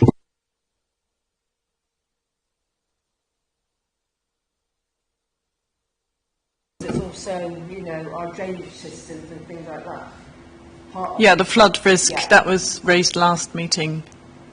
It's in the plan for March, yeah. I mean, as the Rivers advocate, I can assure you that rivers are very close to my heart, and they are incredibly complex structures, I have to say. Anything from anybody else? Well, I think we've got enough to be going on with, Kerry, have we? Yeah, so that's fine. Right, it's Christmas, so it is. I'm sure I'll see you before Christmas. Okay, well, I'm very pleased to say that we seem to have finished about 2 minutes early, so thank you for your time and your attendance and for your very good contributions to the meeting. Have a good rest of the day.